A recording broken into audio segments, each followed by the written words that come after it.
Welcome to news express. నేను వెంకట్. ఈ నెల 27న తెలంగాణ భవన్లో బీఆర్ఎస్ పార్టీ ప్రత్యేక సమావేశం జరగనుంది. 27 నాడు మధ్యాహ్నం 2 గంటలకు పార్టీ అధినేత కేసీఆర్ అధ్యక్షతన బీఆర్ఎస్ పార్టీ రజతోత్సవ సంబరాలు ముగింపు సందర్భంగా ప్రత్యేక సమావేశం ఏర్పాటు చేశారు. ఈ సమావేశంలో పార్టీ సంస్థాగత నిర్మాణం, సభ్యత్వాల పునరుద్ధరణ తదితర రాజకీయ అంశాలపై చర్చ జరుగుతుంది. పార్టీ రాష్ట్ర కార్యవర్గ సభ్యులు, పార్టీ జిల్లాల అధ్యక్షులు, అనుబంధ సంఘాల అధ్యక్షులు, పార్లమెంటు సభ్యులు, శాసనమండలి సభ్యులు, శాసనసభ సభ్యులు, మాజీ ఎమ్మెల్సీలు, మాజీ ఎమ్మెల్యేలు, మాజీ కార్పొరేషన్ల చైర్మన్లు, మాజీ జిల్లా పరిషత్ చైర్మన్లను ఈ సమావేశానికి ఆహ్వానించారు. ఈ మేరకు పార్టీ వర్కింగ్ ప్రెసిడెంట్ కేటీఆర్ ప్రకటన విడుదల చేశారు. ఓటుకు నోటు కేసులో పట్టపగలు దొరికిన దొంగ రేవంత్ రెడ్డి అని నిప్పులు చెరిగారు హరీష్ రావు. ఈ కేసులో ముద్దాయి ప్రస్తుత ముఖ్యమంత్రి రేవంత్ రెడ్డి అని మండిపడ్డారు. నాటి బీఆర్ఎస్ ప్రభుత్వాన్ని కూలగొట్టేందుకు రేవంత్ కుటిల ప్రయత్నాలు చేశాడని ఆగ్రహం వ్యక్తం చేశారు హరీష్ రావు. రేవంత్ లాంటి దొంగలకు శిక్ష పడాలన్నదే తమ ప్రయత్నమని స్పష్టం చేశారు హరీష్ రావు. 4.5 స్టే మీదే రేవంత్ బతుకుతున్నాడని మండిపడ్డారు. స్టే వేకట్ అయితే రేవంత్ జైలుకు వెళ్తాడని తేల్చి చెప్పారు. రాత్రి కాంగ్రెస్, పొద్దున బీజేపీతో తిరగడం రేవంత్కే సాధ్యమని ధ్వజమెత్తారు హరీష్ రావు. తెలంగాణ జీవనాడి మేడిగడ్డ అని బీఆర్ఎస్ ప్రధాన కార్యదర్శి తాటిపర్తి జీవన్ రెడ్డి అన్నారు. 30 నెలల నుంచి లేనిది జగిత్యాలలో ప్రజా ఆశీర్వాద సభతో రేవంత్ రెడ్డికి మేడిగడ్డ గుర్తొచ్చిందా అని ప్రశ్నించారు. సీఎం రేవంత్ నిద్ర లేచినట్టు నటిస్తున్నారని ఫైర్ అయ్యారు. రేవంత్ చంద్రబాబు కోవర్టుగా పనిచేస్తున్నారని జీవన్ రెడ్డి విమర్శించారు. రేవంత్ పాలన పోవాలి అన్నమే తప్ప ఏ రోజు ఆయన కీడు కోరలేదని తేల్చి చెప్పారు.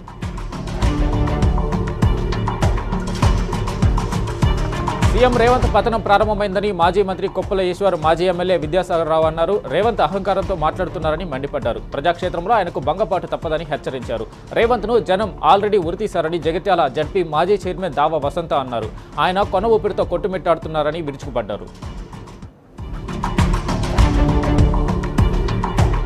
సీఎం రేవంత్ రెడ్డిపై బీఆర్ఎస్ నేత ఎల్ రమణ తీవ్ర స్థాయిలో విరుచుకుపడ్డారు. జగిత్యాలలో బీఆర్ఎస్ సభ నేపథ్యంలో సీఎం రేవంత్ పోటీగా మేడిగడ్డకు వెళ్లారని మండిపడ్డారు. రేవంత్ స్థాయి మర్చిపోయారని, ఆయనకు ప్రజలు తగిన బుద్ధి చెబుతారని స్పష్టం చేశారు. కార్మికులు, కర్షకులు, మేధావులు రేవంత్ సర్కార్పై కన్నెర చేస్తారని ఆగ్రహం వ్యక్తం చేశారు.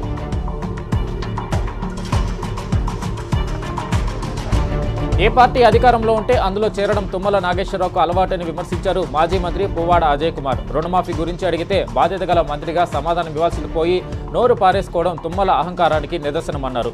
ఇక బీఆర్ఎస్ హయాంలోని సీతారామ ప్రాజెక్టును 93% పూర్తయిందని, దీన్ని నిరూపించేందుకు తాను సిద్ధమన్నారు ఎమ్మెల్సీ తాతమ్మలు. ఇప్పటికైనా తుమ్మల తన నియోజకవర్గ అభివృద్ధి పట్టించుకోవాలని బీఆర్ఎస్ నేతలు సూచించారు.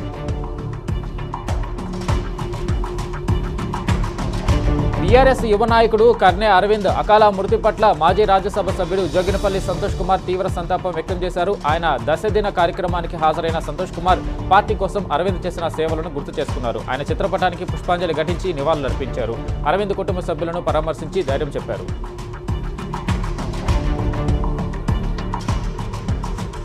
పెద్దపల్లి జిల్లా సుల్తానాబాద్లో కాంగ్రెస్ నేతల మధ్య ఫ్లెక్సీల రగడ చోటు చేసుకుంది. సొంత పార్టీ నేతలే కాంగ్రెస్ ఫ్లెక్సీని కత్తులు చించిపడేశారు. పెద్దపల్లి ఎమ్మెల్యే విజయ రమణారావుకు స్వాగతం పలుకుతూ మున్సిపల్ వైస్ చైర్పర్సన్ పుష్పలత వర్గీయులు ఫ్లెక్సీ ఏర్పాటు చేశారు.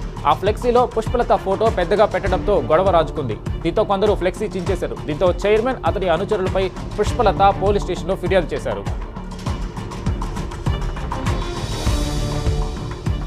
మంచిర్యాల జిల్లా మందమర్రి మండలంలో ప్రభుత్వ అధికారులు అత్యుత్సాహం ప్రదర్శించారు. కాటారంలో జరిగిన సీఎం రేవంత్ బహిరంగ సభకు కాంగ్రెస్ నాయకులు, కార్యకర్తలను బస్సులలో తరలిస్తూ అధికారులు దిగిన ఫోటోలు వివాదాన్ని రాజేశాయి.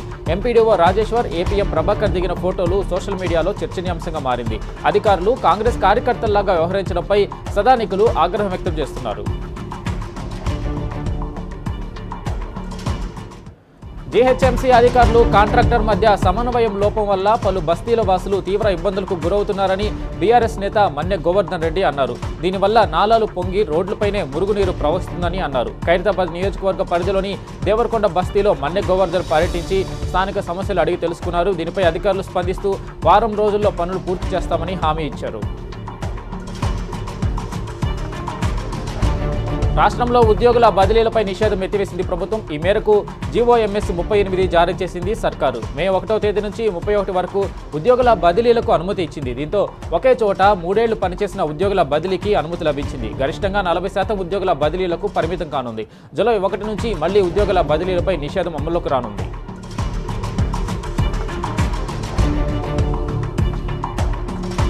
2.5 పాటు కాళేశ్వరం ద్వారా నీళ్లు అందించకుండా రాష్ట్ర రైతాంగాన్ని రేవంత్ ఇబ్బంది పెట్టారన్నారు మాజీ ఎమ్మెల్యే గండ్ర వెంకటరమణారెడ్డి. ఆయనకు ప్రజలు బుద్ధి చెప్పే రోజులు దగ్గరలోనే ఉన్నాయన్నారు. రేవంత్ రెడ్డి వ్యాఖ్యలు అతని అవివేకానికి, అహంకారానికి నిదర్శనమన్నారు గండ్ర వెంకటరమణారెడ్డి.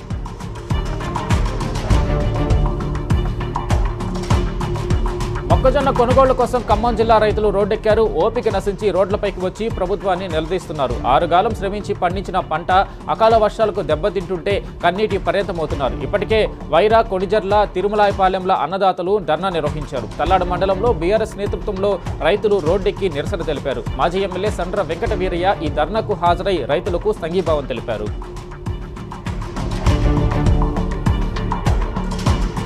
నిర్మల్ మార్కెట్ యార్డులో మొక్కల కొనుగోలులో తీవ్ర జాప్యం చేస్తున్నారని ఆరోపిస్తూ మార్కెట్ యార్డు ఎదుట రైతులు రాస్తారోకో నిర్వహించారు. కొనుగోలు కేంద్రాలలో కొనుగోళ్లను నిలిపివేయడంతో ఇబ్బందులు ఎదుర్కొంటున్నామని రైతులు ఆవేదన వ్యక్తం చేశారు. అధికారులు వెంటనే స్పందించి సమస్యను పరిష్కరించాలని డిమాండ్ చేశారు.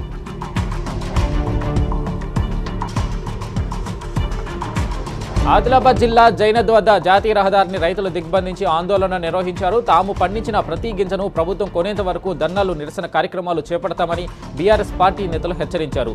వెంటనే శనగలు కొనుగోలు చేయాలంటూ డిమాండ్ చేశారు. ఆందోళన చేస్తున్న అఖిలపక్ష నాయకులను అరెస్టు చేసి పోలీస్ స్టేషన్కు తరలించారు.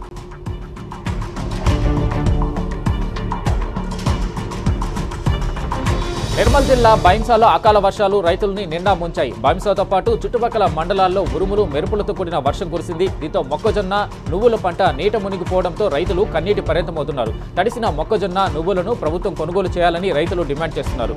కరోనా లాంటి విపత్కర సమయంలో కూడా కేసీఆర్ ధాన్యం కొనుగోలు ఆపలేదని, మరి కాంగ్రెస్ ప్రభుత్వం ఎందుకు ధాన్యం కొనుగోలు చేయలేకపోతుందని విమర్శించారు. రేవంత్ సర్కారుకు విమర్శలపై ఉన్న శ్రద్ధ రైతులను ఆదుకోవడంపై లేదని ఆరోపించారు. పెద్దపల్లి జిల్లా మంతని నియోజకవర్గంలో మంత్రి శ్రీధర్ బాబు హడావిడిగా వరి ధాన్యం కొనుగోలు కేంద్రాలను ప్రారంభించారు. అయితే 20 రోజులు గడిచినా ఇప్పటికీ కాంటాలు లేవు, కొనుగోలు లేవు. మంతని మండలంలోని ఎక్లాస్పూర్లోని వరి ధాన్యం కొనుగోలు కేంద్రాల వద్ద 3 వారాల కిందట ఒడ్లు పోసినప్పటికీ ఇప్పటి వరకు అధికారులు జాడలేదు. ప్రభుత్వం తమను పట్టించుకోవడం లేదని రైతులు అసహనం వ్యక్తం చేస్తున్నారు. మంత్రి రిబ్బన్ కట్ చేసి ఫోటోలకు ఫోజులు ఇచ్చి వెళ్లిపోయారు తప్ప రైతు గోడు పట్టించుకునే నాదుడే లేదంటున్నారు రైతులు. కోటిలోని డిఎంహెచ్ఓ కార్యాలయాన్ని ముట్టడించారు. ప్రభుత్వ ఆసుపత్రిలో పనిచేస్తున్న పేషెంట్ అండ్ శానిటేషన్ కేర్ సిబ్బంది ఎర్రటి ఎండలో ప్రభుత్వానికి వ్యతిరేకంగా ధర్నాకు దిగారు. కాంట్రాక్టు ఉద్యోగులను రెగ్యులరైజ్ చేయాలని, పెండింగ్లో ఉన్న 3 నెలల జీతాలు చెల్లించాలనే డిమాండ్లతో ఆందోళన చేపట్టారు. దీంతో డిఎంహెచ్ఓ కార్యాలయం ఎదుట భారీగా పోలీసులను మోహరించారు.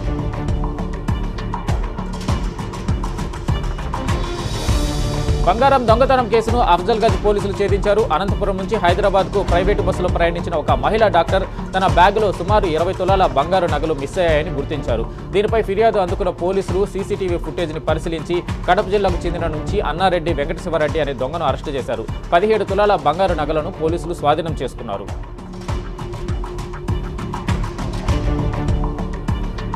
సూర్యాపేట జయజయనగర్లో 4 రోజుల క్రితం హత్యకు గురైన ఇరుగు పాపమ్మ అనే వృద్ధురాలి మృతి కేసులో నిందితుడు శివకోటి సైదాచారిని పోలీసులు అదుపులోకి తీసుకున్నారు. ఏలూరు పరిసర ప్రాంతంలో పట్టుకున్న అతడిని సూర్యాపేట తీసుకొస్తుండగా కోదాడ వద్ద గుండెపోటుతో మృతి చెందాడని ఎస్పీ నరసింహ తెలిపారు. అతని మృతిపై కేసు నమోదు చేసుకుని విచారణ చేపడుతున్నట్లు వెల్లడించారు.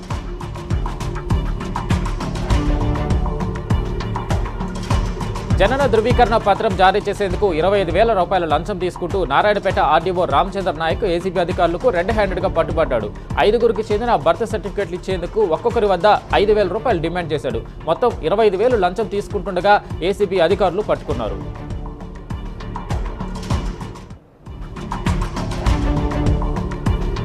గుట్టు చప్పుడు కాకుండా ఓ వ్యక్తి హైబ్రిడ్ గంజాయిని తరలిస్తుండగా ముషీరాబాద్ ఎక్సైజ్ పోలీసులు రెడ్ హ్యాండెడ్గా పట్టుకొని అరెస్టు చేసి రిమాండ్కి తరలించారు. సికింద్రాబాద్ నామాలగుండు ప్రాంతానికి చెందిన ప్రైవేటు ఉద్యోగి రోషన్ సింగ్ హైబ్రిడ్ గంజాయిని తన ద్విచక్ర వాహనంపై తీసుకొస్తుండగా ముషీరాబాద్ ఎక్సైజ్ పోలీసులు పట్టుకున్నారు.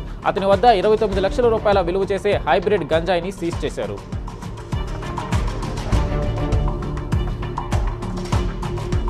ఖమ్మం జిల్లా పెనుబలి మండలం మండలపాడు గ్రామంలో విషాదం చోటు చేసుకుంది. ఇటుకల తయారీ కోసం ఇటుక బట్టి యజమాని స్వయంగా ట్రాక్టర్తో మట్టి దమ్ము చేస్తుండగా ప్రమాదవశాత్తు ట్రాక్టర్ అదుపు తప్పి తిరగబడింది. ప్రమాదంలో ఇటుక బట్టి యజమాని పల్లాపు బజారు మట్టిలో కూరుకుపోయి అక్కడికక్కడే మృతి చెందాడు. స్థానికులు వెంటనే అప్రమత్తమై మట్టిలో కూరుకుపోయిన మృతదేహాన్ని వెలికితీశారు.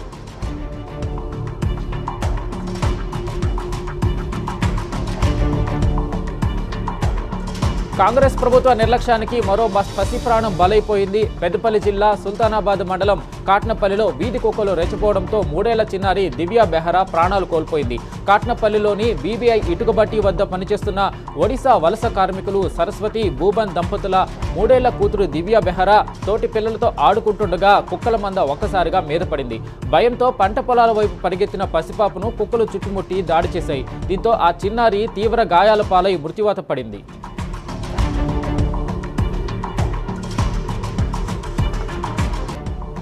5 రాష్ట్రాల అసెంబ్లీ ఎన్నికలు చివరి దశకు చేరుకున్నాయి. ఇప్పటికే కేరళ, అస్సాం, పుదుచ్చేరిలో పోలింగ్ ప్రక్రియ ముగియగా తమిళనాడు, పశ్చిమ బెంగాల్లో ఎన్నికల ప్రచారానికి తెరపడింది. ఈ 2 రాష్ట్రాలకు గురువారం ఎన్నికల పోలింగ్ జరగనుంది. తమిళనాడులోని మొత్తం 234 అసెంబ్లీ స్థానాలకు ఒకే విడతలో ఎన్నికలు నిర్వహిస్తుండగా వెస్ట్ బెంగాల్లోని 152 స్థానాల్లో జరగనున్న ఫస్ట్ ఫేజ్ పోలింగ్కు భారీ ఏర్పాట్లు చేసింది. ఇక్కడ మరో 142 సీట్లకు ఏప్రిల్ 29న మరో విడత పోలింగ్ జరగనుంది. ఇక ఈ 5 రాష్ట్రాల ఎన్నికల ఫలితాలు మే 4న విడుదల కానున్నాయి.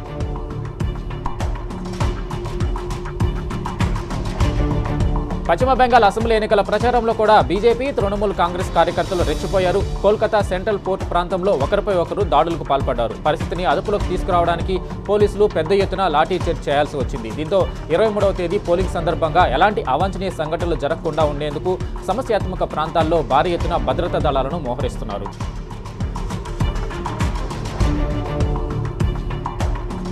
పశ్చిమ బెంగాల్ అసెంబ్లీ ఎన్నికల్లో ఓటు హక్కు వినియోగించుకునేందుకు దేశంలో ఎక్కడెక్కడో ఉన్న బెంగాలీలందరూ సొంతూళ్లు బాటపట్టారు. దీంతో బెంగాల్ వెళ్లే రైళ్లన్నీ కిక్కిరిసిపోతున్నాయి. తమిళనాడు, కేరళలో ఉన్న బెంగాల్ వలస కార్మికులంతా సొంతూళ్లకు వెళ్లేందుకు నానా అగచాట్లు పడుతున్నారు.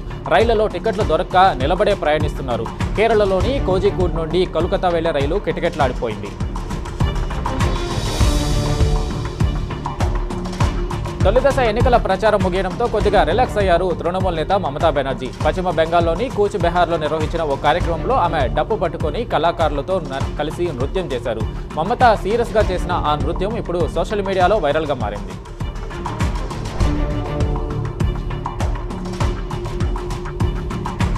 కరుణానిధి కంటే తాను అత్యంత ప్రమాదకారి అని జరుగుతున్న ప్రచారాన్ని తమిళనాడు ముఖ్యమంత్రి ఎంకే స్టాలిన్ కొట్టిపారేశారు. తమిళనాడుకు తీరని ద్రోహం చేస్తూ రాష్ట్ర పురోగతిని అడ్డుకోవాలని చూసేవారికి తానెప్పుడు ప్రమాదకారినేనని స్టాలిన్ అన్నారు. ఇదే ప్రచారం గతంలో కూడా జరిగిందని అన్నారు. కరుణానిధిని తన తండ్రిగా కంటే నాయకునిగానే ఎక్కువ గౌరవిస్తానన్నారు. ఆయనను తలైవా అని పిలవడంలో ఓ సంతృప్తి ఉందన్నారు. రాష్ట్రంలో రానున్నది తమ ప్రభుత్వమేనని స్టాలిన్ ధీమా వ్యక్తం చేశారు.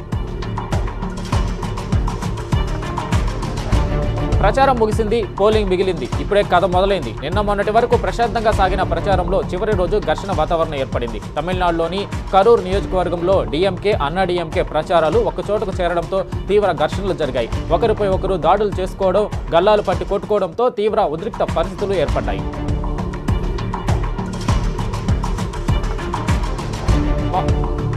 మాకు న్యాయం లభించడం లేదు, శాంతి లభించడం లేదంటూ మణిపూర్ నినదించింది. విశ్రాంతి లేని ఆందోళనలతో రాష్ట్రం అట్టుడుకుతుంది. తమ గోడు ఎవరూ పట్టించుకోవడం లేదంటూ రోడ్డెక్కిన వేలాది మంది కాగడాలతో నిరసనలు వ్యక్తం చేశారు.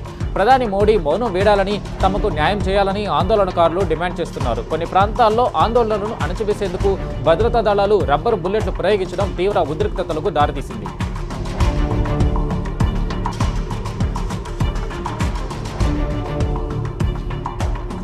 ఆందోళనలతో అట్టుడుగుతున్న మణిపూర్లో భూకంపం సంభవించింది. కామ్జాంగ్లో 5.2 తీవ్రతతో ప్రకంపనలు నమోదైనట్లు నేషనల్ సెంటర్ ఫర్ సిస్మోలజీ వెల్లడించింది. ఉక్రూల్కు 26 కిలోమీటర్ల దూరంలో భూకంప కేంద్రాన్ని గుర్తించింది. ఒక్కసారిగా భూమి కంపించడంతో ప్రజలు భయాందోళనకు గురయ్యారు. ఇళ్ల నుంచి బయటకు పరుగులు తీశారు. కాగా ఈ ఘటనలో ఇప్పటి వరకు ఎలాంటి ఆస్తి, ప్రాణ నష్టం సంభవించలేదన్నారు అధికారులు.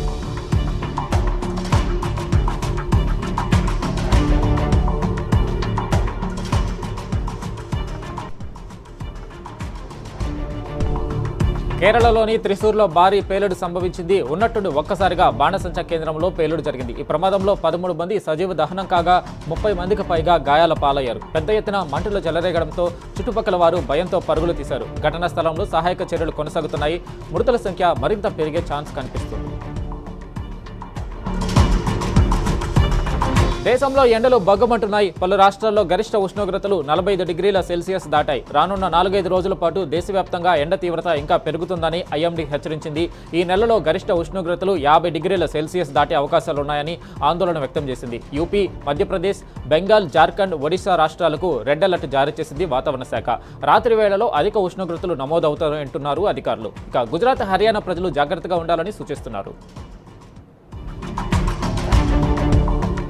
తాత్కాలిక కాల్పుల విరమణ గడువు రేపటితో ముగియనుంది. ఈ నేపథ్యంలో తాత్కాలిక కాల్పుల విరమణ గడువును పొడిగించబోతున్నారు ట్రంప్. ఈలోపే ఇరాన్ శాంతి చర్చలు పూర్తి చేసే ఒప్పందం కుదుర్చుకోవాలని హెచ్చరించారు. లేదంటే ఇరాన్ నాశనం చేస్తామని ప్రకటించారు. ట్రంప్ ప్రకటనలతో చిర్రెత్తిపోతున్న ఇరాన్ యుద్ధం తిరిగి ప్రారంభమైతే యుద్ధ భూమిలో కొత్త ఎత్తుగడలు వేస్తామంటుంది. బెదిరింపుల నీడలో తాము చర్చలను అంగీకరించమని స్పష్టం చేసింది. మరోవైపు రెండో దశ చర్చల కోసం అన్ని ఏర్పాట్లు పూర్తి చేసింది పాకిస్తాన్.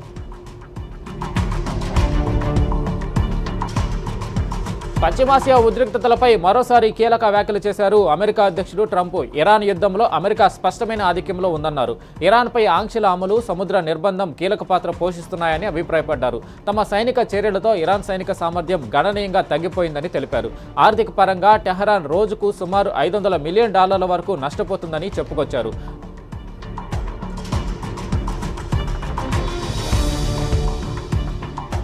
హర్మూజ్లో ప్రయాణించే నౌకల నుంచి సుంకాల వసూలుకు సిద్ధమైన ఇరాన్కు షాక్ ఇచ్చారు చైనా ప్రెసిడెంట్ జిన్పింగ్. హర్మూజ్ను ఆయన అంతర్జాతీయ జలమార్గంగా అభివర్ణించారు. హర్మూజ్ ప్రపంచ జీవనాడి అని, జలసంధిని వెంటనే తెరవాలని ఇరాన్కు సూచించారు. హర్మూజ్ విషయంలో అమెరికా, ఇరాన్లు సంయమనం పాటించాలన్నారు. రాజకీయ, దౌత్య మార్గాల ద్వారా వివాదాలను పరిష్కరించుకోవాలన్నారు జిన్పింగ్.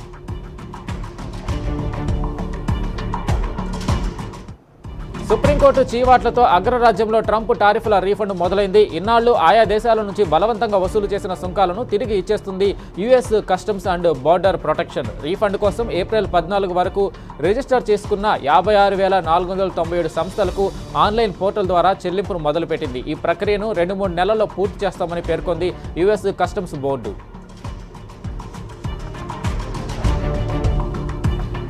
వెనెజులా ప్రభుత్వం సంచలన నిర్ణయం తీసుకుంది. శాంతి స్థాపనలో భాగంగా రాజకీయ ఖైదీలకు జైలుకు బదులు ప్రత్యామ్నాయ నిర్బంధ చర్యలను అమలు చేసే పనిలో పడింది. తొలి విడతలో దాదాపు 51 మందిపై నిర్బంధ చర్యలను అమలు చేయాలని ఆదేశించింది డెల్సీ రోడ్రిగ్జ్ సర్కార్. క్షమాభిక్ష అమల్లోకి వచ్చాక వేలాది మందిని విడుదల చేశామని, వారిపై ఆంక్షలు తొలగించాలని పేర్కొంది. అయితే మరో 485 మంది రాజకీయ ఖైదీలు ఇంకా జైల్లోనే మగ్గుతున్నారని న్యాయ హక్కుల బృందం ఫోరో ఫెఫెనాల్ తెలిపింది.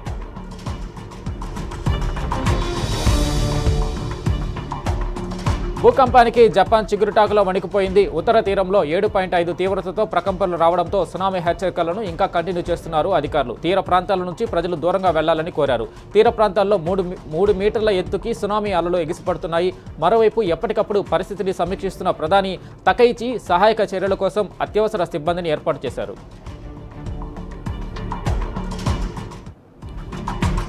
టెక్ దిగ్గజం ఆపిల్ కంపెనీకి కొత్త సీఈఓ నియమితులయ్యారు. 15 ఏళ్లుగా కంపెనీ సీఈఓగా సేవలు అందించిన టిమ్ కుక్ తన పదవి నుంచి తప్పుకున్నారు. Hardware engineering department senior vice president John టర్నెస్కు పగ్గాలు అందించారు. దీంతో సెప్టెంబర్ 1 నుంచి జాన్ టర్నెస్ బాధ్యతలు చేపట్టనున్నారు. ఇక టిమ్ కుక్ కంపెనీ ఎగ్జిక్యూటివ్ చైర్మన్గా కొనసాగనున్నారు. అయితే ఎన్విడియా మార్కెట్ను అందిపుచ్చుకోవడానికి కంపెనీలో మార్పులు చేసినట్టు తెలుస్తుంది. టర్నెస్ నాయకత్వంలో యాపిల్ కొత్త దిశగా ప్రయాణం సాగించనుంది.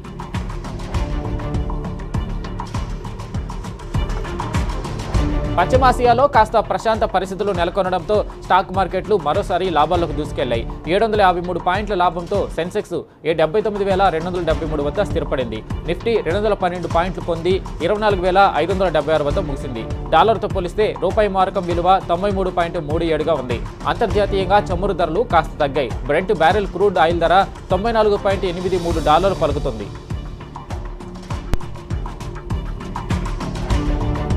గత 2 రోజులుగా బంగారం ధరలు ఎలాంటి హెచ్చుతగ్గులు లేకుండా నిలకడగా కొనసాగుతున్నాయి. వెండి ధరలు మాత్రం బాగా తగ్గాయి. హైదరాబాద్ మార్కెట్లో కిలో వెండి ధర ₹10,000 మేర తగ్గి ₹2,65,000 దగ్గర ట్రేడ్ అవుతుంది.